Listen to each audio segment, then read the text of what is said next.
अरे पानी मुझे आनी बटी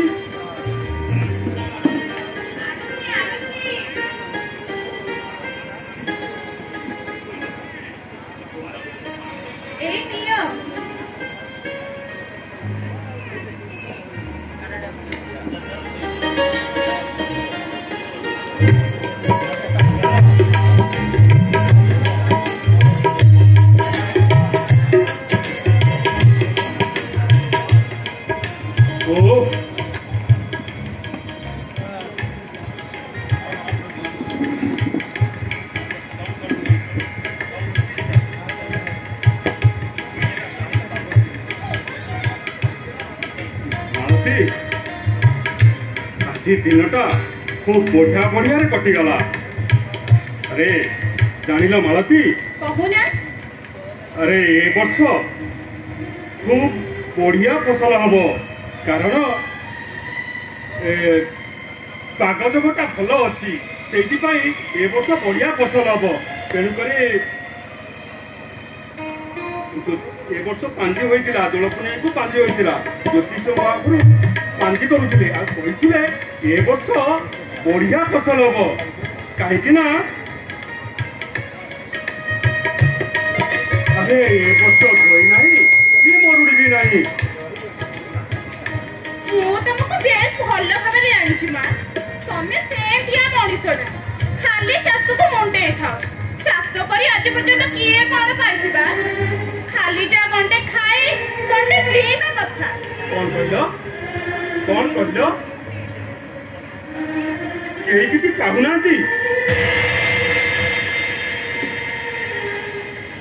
अरे तमें कौन बुझब चाषर महत्व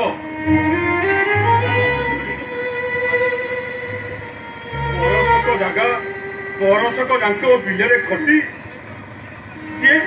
जी गुंडा अमल करे फसल गुंडा अमल करे अरे से अमल को भोकिला पेट भरण करती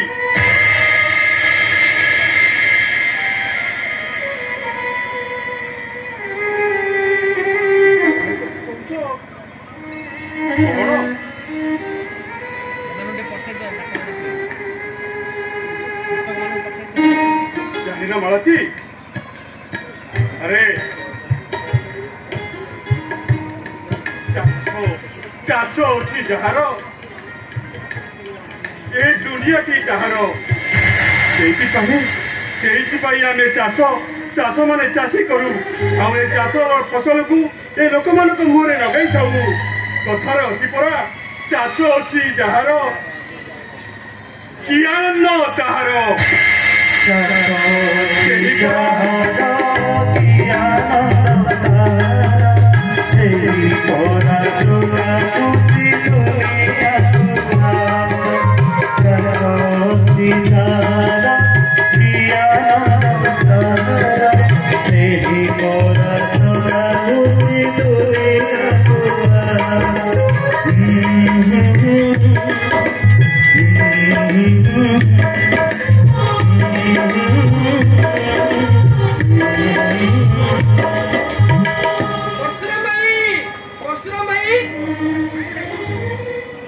कौन भाई नुआबू कार किसी देखा नहीं भाई तुम्हें यही अच्छो तो मुझे सुना जाऊनी अरे माकोई तू कौन आज भारी खुशी जाना जाऊँ कौन किसी जुआ खबर अच्छी कि गोटे कथा दिला पशु भाई अरे तुम्हें दी भाई एक बच्चे कौन कथा होता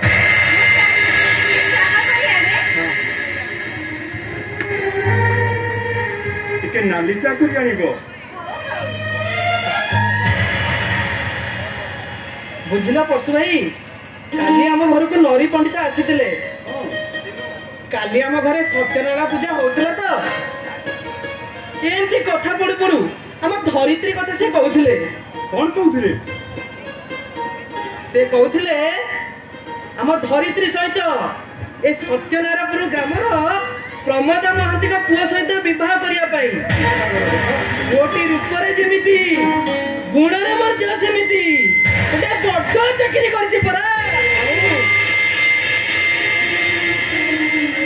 चाकरी लोभ देखाई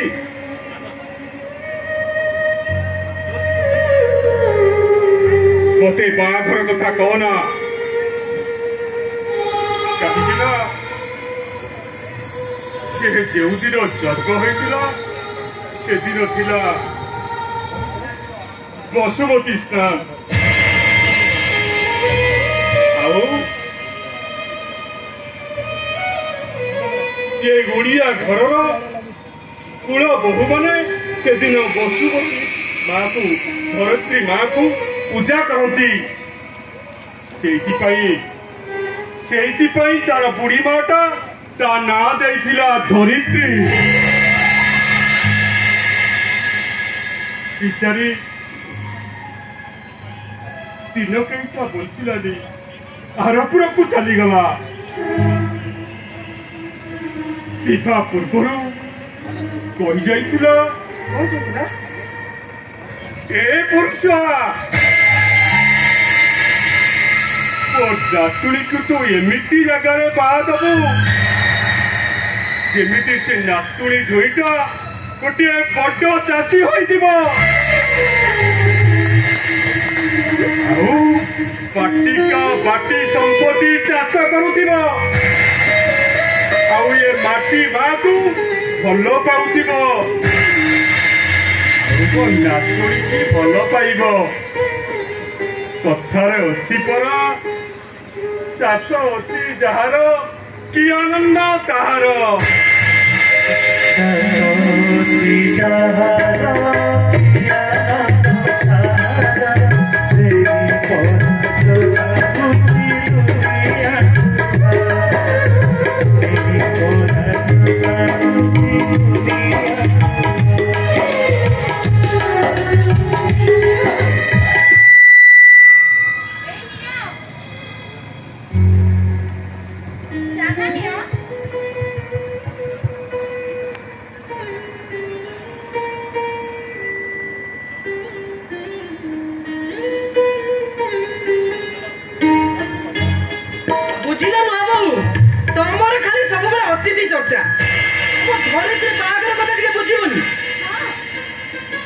गोटे भल प्रस्ताव नहीं आसी पुओटी चाकरी करने कथा शुणु शुणी भाई मोर एक बार खोपा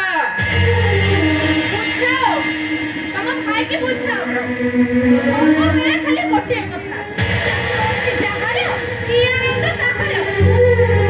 अरे झियो को तो बुढ़ी कले भोगिबे ए लोकटा भोगिबे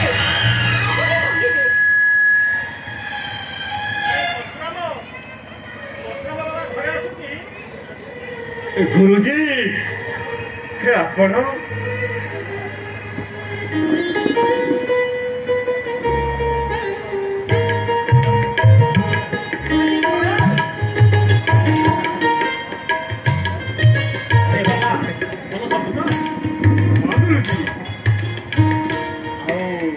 बहुत बड़ा कथा तो कहू आसती बाबा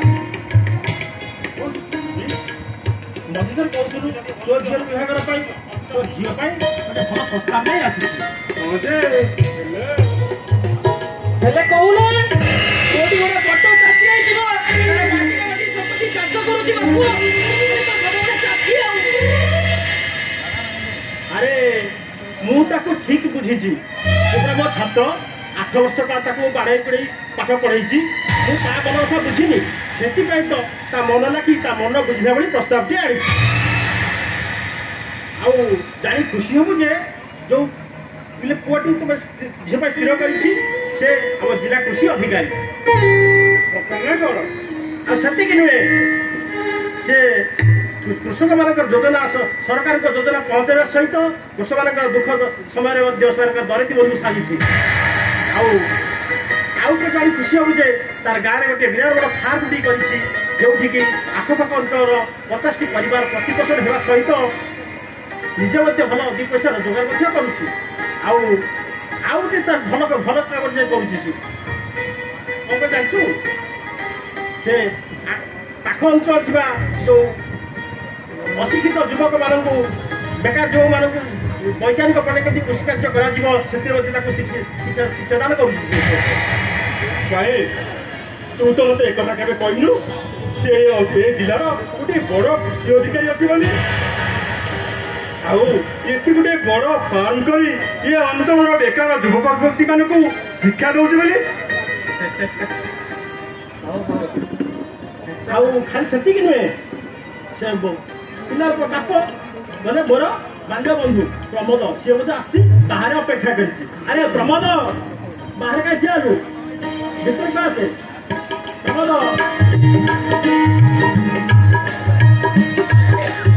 ଆଜ୍ଞା ପ୍ରମୋଦ ବାବୁ କିଏ ତ ଶ୍ୟାମ ସୁନ୍ଦର ପ୍ରମୋଦ ବାବୁ ମୁଁ ତ ଆଗରେ ପୁଅ ପାଇଁ ପ୍ରସ୍ତାବ ନେଇ ଆସିଥିଲି।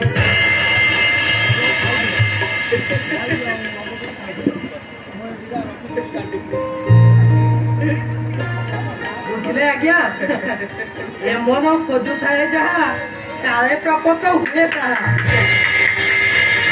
ମୁଁ ବି ଅନେକ ଦିନ ହେଲା ଗୋଟେ ଘରକୁ ଏମିତି ଗୋଟେ ସଭ୍ୟ କୃଷକର ଝିଅକୁ ବୋହୂ କରିବି ବୋଲି ବହୁତ ଭାବିଥିଲି।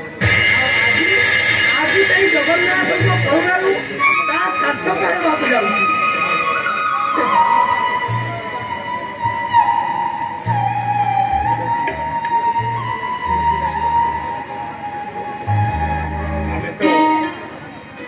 ଆମେ ତ ଗରିବ ଲୋକ ଆପଣ କଣ ଏ ଗରିବ ଘରୁ ଝିଅଟିଏ ନେଇ ଖୁସି ହେବେ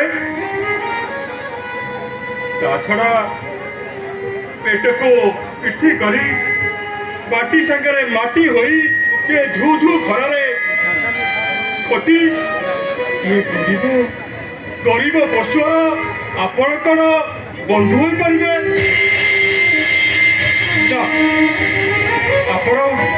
ଆପଣ ସେ ଭୁଲ କରନ୍ତୁନି। କଣ କହିଲ ପରଶୁରାମ ବାବୁ ମାଟି ସାଙ୍ଗରେ ମାଟି ହୋଇ? ଆରେ ଏ ଲକ୍ଷ ଲକ୍ଷ ଜନସମାଜର ପେଟକୁ ଦାନା ଯୋଗାଉଛି କିଏ? ଏଇ କୃଷକ ନା ଏଠି ବଡ ବଡ ଏସି ରୁମରେ ବସି ଓଏସ୍ କରୁଥିବା ମୁଦ୍ରା ରାକ୍ଷସ ମାନଙ୍କ ପେଟକୁ ଦାନା ଯୋଗାଉଛି କିଏ? ଏଇ ସଭ୍ୟ କୃଷକ ନା। ଆଉ ଆପଣ କଣ କହିଲେ ମାଟି ସାଙ୍ଗରେ ମାଟି? ପୁଅଟା ମୋର ବଡ ଅଫିସର ହୋଇଗଲା ବୋଲି ହେଲେ ତା ବାପ ପ୍ରମୋଦ ପିଲାଟି ଦିନରୁ ଅନାଥ। ଆଉ କଣ ବୟସରୁ ଏଇ ହାତରେ କୋଡ଼ି କୋଦାଳ ଧରି ଚାଷ କରିବା ଶିଖିଛି। ଆଉ ନିଜର ଜମି ନଥିଲା ବୋଲି ପର ଜମିର ଭାଗ ଚାଷ କରିଛି। ଆଉ ଆଜି ପୁଅଟା ଏ ଚାଷ ପଇସାରୁ ପାଠ ପଢି ମଣିଷ ହେଇଗଲା ବୋଲି ସେ ବି କହୁଛି ବାପା ମୁଁ ସବୁବେଳେ କୃଷି ଓ କୃଷକର ମଙ୍ଗଳ ପାଇଁ କାମ କରିବେ। ପ୍ରଭୁ ଜଗତରନାଥ ଜଗନ୍ନାଥଙ୍କ କରୁଣାରୁ ମୁଁ ସବୁ ପାଇଯାଇଛି। ଏ ମାଟି ମାର ସେବା କରୁଛି ଆଉ ପୁଅଟି ମଧ୍ୟ ମଣିଷ ପରି ମଣିଷ ହେଇଛି। ଆଉ ଖାଲି କଥା ରହିଲା ପରଶୁରାମ ବାବୁ ଭଳି ଜଣେ ସଭ୍ୟ କୃଷକର ଝିଅକୁ ମୋ ପୁଅ ସହିତ ବିବାହ କରିବି। ଆପଣ ଏ ପ୍ରସ୍ତାବରେ ମନା କରନ୍ତୁନି। ମୁଁ ଆପଣଙ୍କୁ ହାତ ଯୋଡ଼ି ନେହୁରା ହେଉଛି। ଭାଇ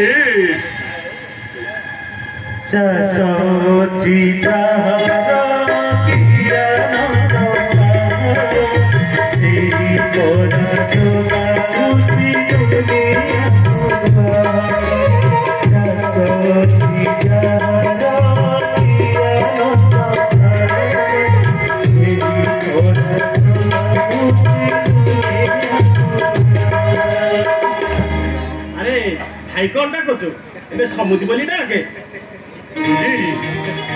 ଆଉ ଝିଅଙ୍କର ଆଜି ଏବେ ଝିଅର ବିବାହର ପାଇଁ ଲଗ୍ନ ସ୍ଥିର କରିବା। ଆପଣଙ୍କ ଇଚ୍ଛା ଯାମନ ଯେପରି ତାମନ ସେପରି ଗଢି ରଖି ଅଛି ବିଶ୍ୱ ଉଚ୍ଚ ମନା ଉଚ୍ଚେ ଅମୃତ ଲଭଇ ନିଚ ମନା ଲଭେ ବିଷ। ଚାଲ ଏଥର ଲଗ୍ନ ସ୍ଥିର କରି ବାହାଘର କାମରେ ଆଗେଇ ଯିବା।